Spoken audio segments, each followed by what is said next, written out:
All right. We got to talk about the Miami Hurricanes, man. I decided to do it right now because this brought a smile to my face after what was a shit show of the game between Inter Miami and Seattle Sounders.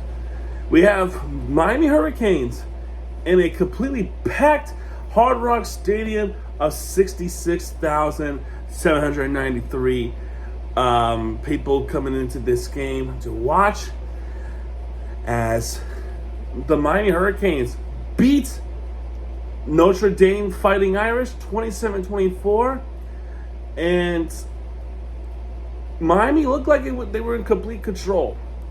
But then the fourth quarter happened with the defense kind of like shackled a bit, and the kid from Fort Lauderdale, who was a transfer from Florida Atlantic University, FAU, the Owls, had transferred to the Hurricanes, and he won it for the Hurricanes. He did. They had to dig deep, and I gotta tell you, it is some pretty persuasive game by the Miami Hurricanes, and they did that against the rival Notre Dame, and a lot of folks have to be happy about this win because a lot of people can't stand Notre Dame, and some folks can't stand Miami either, but who cares?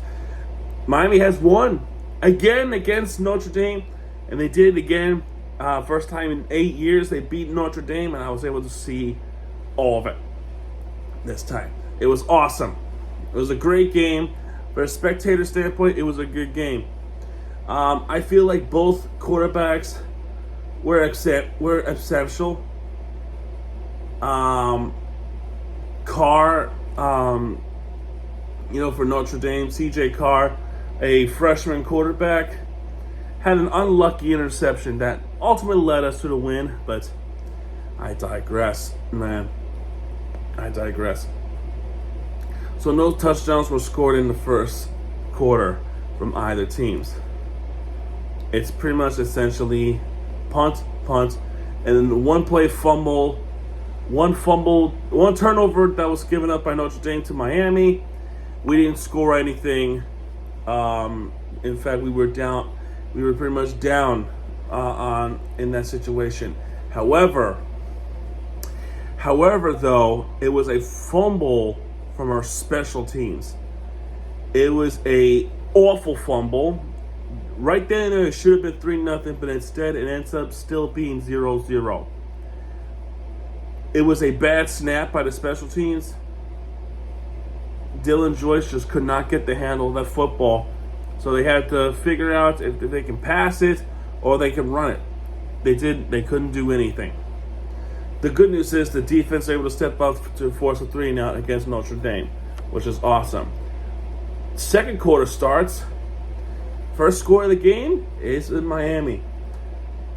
All right, so which is pretty good, pretty awesome to say the least. So the first run, it starts off with the Mark Fletcher run for 15 yards.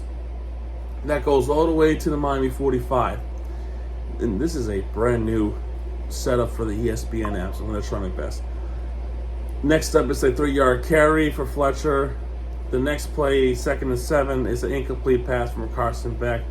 And the next play, 37, is a 13-yard pass to Malachi Tony for 13 yards, which is awesome. After that, follow that is a 11-yard pass to Malachi Tony for 11 yards, which would end the first quarter right there. And you start the second quarter with no gain on the run, incomplete. And then the next play, 28 yards to Malachi Tony, who has been excellent in this possession. He scores first touchdown of the season for the Miami Hurricanes, and we're up 7-0. All PATs are good, by the way. Next up is a 3-and-out. We don't talk about that. 3-and-out against the Hurricanes as well. Notre Dame would get a touchdown back, and it took 11 plays to do so. 2-yard run goes for Price. Shadarian Price for 2 yards. 2nd and 8, 6-yard run for CJ Carr. He ran it by himself. 3rd and 2, it's a 2-yard run, which will be a first down for Shadarian Price. 14-yard run is to Shadarian Price again for 14 yards. That goes all the way to the Miami 43. That is not good news right there. 1 yard run for Price again. 2nd and 9 is a pretty good pass from C.J. Carr to Micah Gilbert for 10 yards. Next play is incomplete. 2nd and 10 is a 30-yard run for Price that goes all the way to the Miami 3. So they're in the red zone. No gain on the play for Carr. 2nd and goal.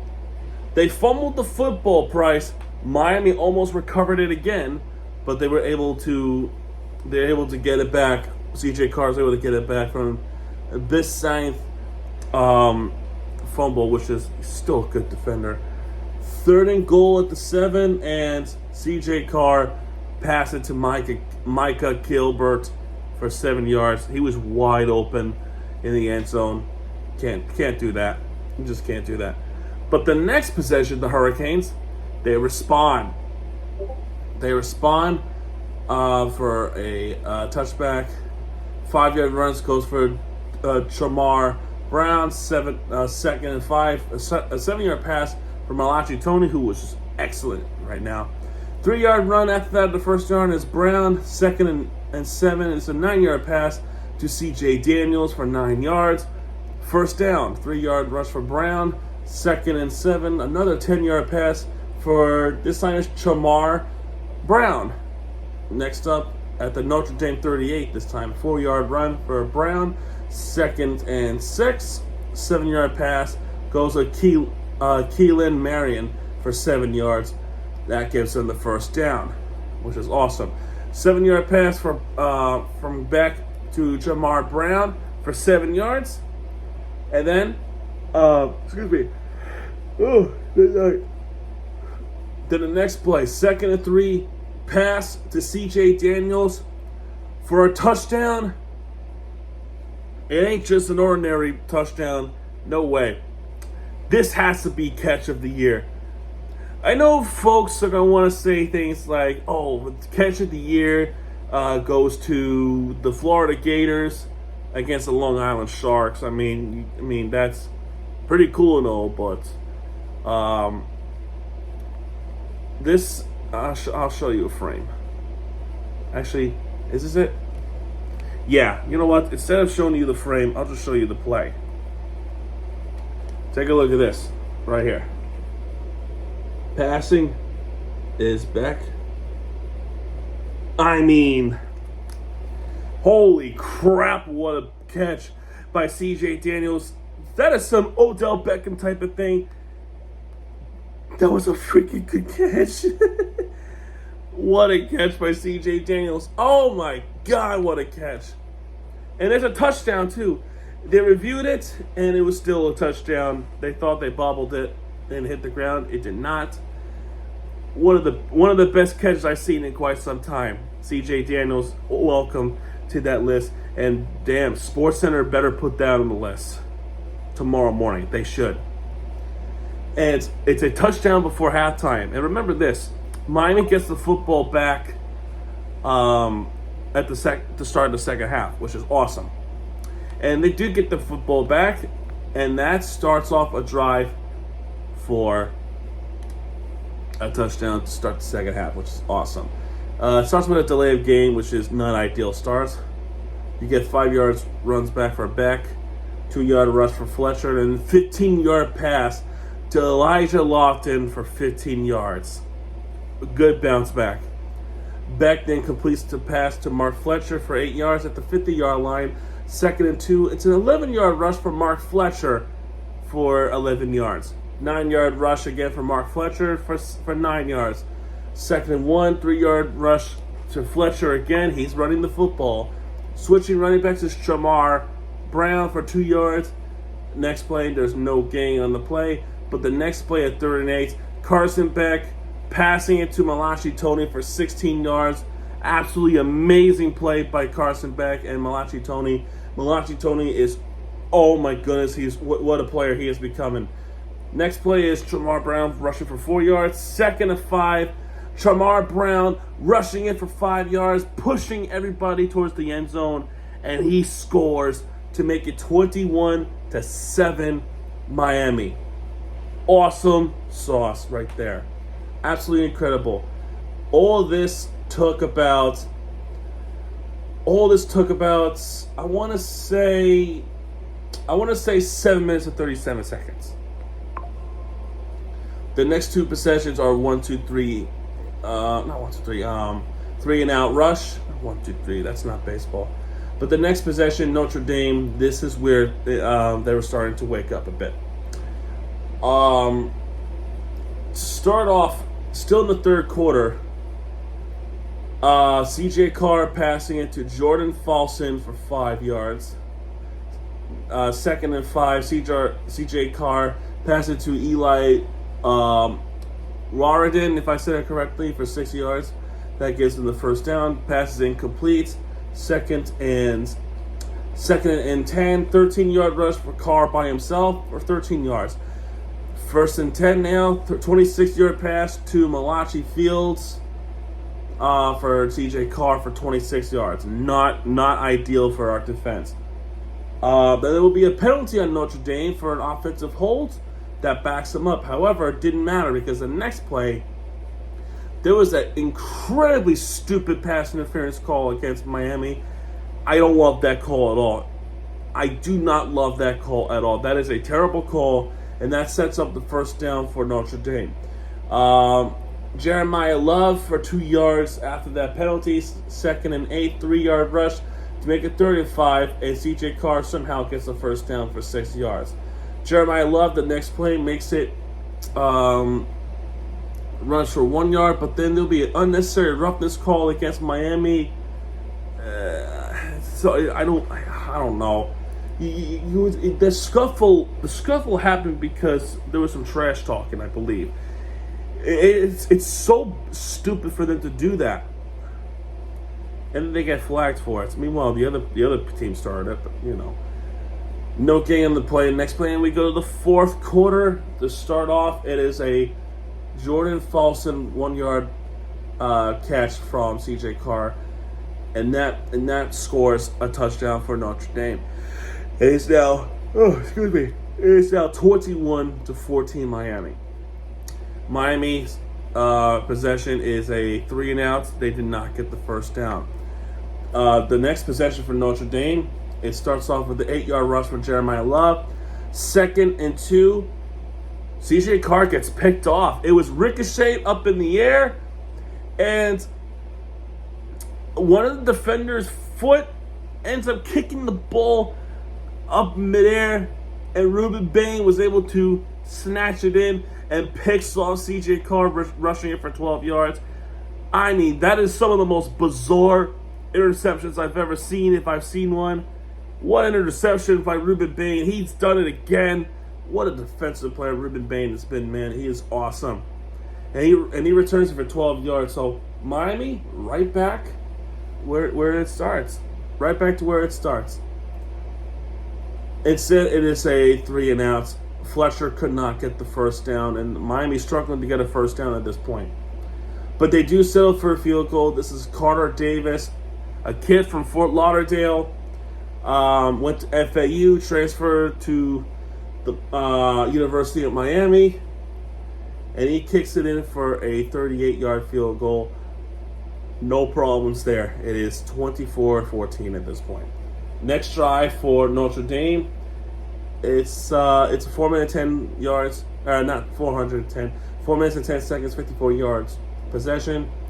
It starts off with the 5-yard pass to Jeremiah Love for 5 yards, 2nd and 5, 7-yard pass to Jeremiah Love again for 7 yards. 1st and 10, 9-yard pass to Eli Raridan for 9 yards. 2nd and 1, 20-yard pass for Malachi Fields, which is not good. 7-yard rush for CJ Carr by himself. Second and 3, Jeremiah Love for 6 yards. The next up is a sack. I think that's the first sack of the game against CJ Carr. Ahmed Moulton Sr. sacks him, and he threw the ball away to absolutely nobody. So by rule, even if he's still in the pocket, that is intentional grounding. And yes, Notre Dame got called for intentional grounding. Clear as day, intentional grounding. It's a loss of down. and second and 21. And this play, the next pass is incomplete. And then the next one, to get back into field goal range, CJ Carr passed into Jeremiah Love for 11 yards. It's still 4th and 10. You have to settle for a field goal. Noah Burnett for 39 yards. And it's good. It's now 24-17. The next possession for Miami is a 3-and-out. Again, still no first downs, and that is bad news. The next possession, starts off with a 65-yard pass from CJ Carr to Eli Raridan. The defense was completely exposed. The problems continue for the defense at this point. Next up, it's a 3-yard rush for Carr, and second and 7-yard pass. It's actually it's not a pass. It is a run all by himself, CJ Carr. Nobody touched him, and they tied the game 24-24. Absolutely sickening to watch. Right there. The next possession is extremely important. It's a hit or miss at this point. The good news is, pass to C.J. Daniels for 9 yards, second and 1, 4-yard run for Jamar Brown. This time they do get the first down, which is pretty good. Next up is a clear as day pass interference against Christian Gray. That is a clear and obvious. To me, it's a clear and obvious pass interference. Some of them could be like while the others hasn't been called. This one has been called, and it's a right call, in my opinion. But even then, they still haven't helped. They didn't really help themselves much. The next play is incomplete to Joshua Moore, which is, you got to make that catch. Second and 10, it's an 8-yard rush for Jamar Brown for 8 yards. Jamar Brown does get the first down with that final push from the offensive line. Francis Magloire, to push them ahead to try to get the pass first down mark, and they were able to do so, which is awesome. By the way, it has been past 2-minute warning, so at this point, Notre Dame has to call timeouts. Jamar Brown with a 6-yard rush, timeout Notre Dame. No gain on the play, timeout Notre Dame, and 1-yard rush, timeout Notre Dame. So they used their final timeout, and it's up to Carter Davis to get the lead back up for Miami Hurricanes. And it is the thing of beauty from Carter Davis. And again, a kid from Fort Lauderdale drills one into the right side of the goal post, and he was able to make it through to take the lead for the Miami Hurricanes, 27-24, which is awesome kick, and what a great accuracy that was for Carter Davis, which is awesome. Final possession in the game, Notre Dame. This is the part where the defense has to come alive. Has to be. It starts off with an incomplete pass, which is a relatively good start. But the next play is a pass complete to Eli Raridan for 12 yards. So that gives them the first down plus a little bit of a stoppage before continuing. The next play is a sack again from Akeem Messidor. It's a loss of 7 yards. And CJ Carr tried to throw it forward when there's no receiver there except for offensive line. There are not eligible receivers. Which means by rule, intentional grounding, that's the second one of the game, and it's a loss of down and a 10-second runoff. So what was supposed to be 36 seconds turned into 26 seconds, which is darn good news for Miami to get the defensive play going. So it's a loss of down, 2nd and 17. Carr gets sacked again by Messidor and Bain, loss of 6 yards. And it's a 5-yard penalty, a false start. And as they were trying to get the play going, the clock hit 0. They could not get the next play in time. And Miami upsets Notre Dame, beating them as they are ranked 6th in the nation, as Miami are ranked 10. I have imagined they are going to go up more in the standings. with this win. It is a great win by the Hurricanes, beating Notre Dame Fighting Irish at home, which you gotta love. You gotta absolutely love it. Such a great game to watch. And yeah, it could be frustrating defensively, but at the end of the day, it doesn't matter because Miami did pull off a really good win against Notre Dame. And trust me when I say this is a credible win to start the season. Absolutely credible because they start off number 6. The last season, yeah, we had some really tough games, but all of them, most of them, if not all, were unranked. I think the only time that was actually a ranked game was I guess the bowl game. So some promising starts. They beat the number 6 team, and they did, and it's Notre Dame. God, I really wish I was there for it, and I wasn't, and I'm so pissed off that I wasn't there for it. But I'm glad for those who were there, had a good time, and things like that. So let's go Canes, baby! Absolutely great win, beating the Irish 27-24, and yeah, man, that's all I gotta say, man. Next game is Bethune-Cookman. That's a Saturday game. Should be an easy win for the Hurricanes. Should be stress-free, but we'll see what happens, man. We'll see what happens. Either way, guys, that's good to do for this one. If you like this video, hit the like button, subscribe for content because Miami TV gets back when it does. If you're right there with the fear team you deserve, and to the family members that are watching this video, yes, I actually had some family members that did go to Notre Dame University in South Bend in Indiana. I'm sorry, but go Canes, baby. All right, man. I'll see you guys in the next video sometime soon. All right. Good night, everybody.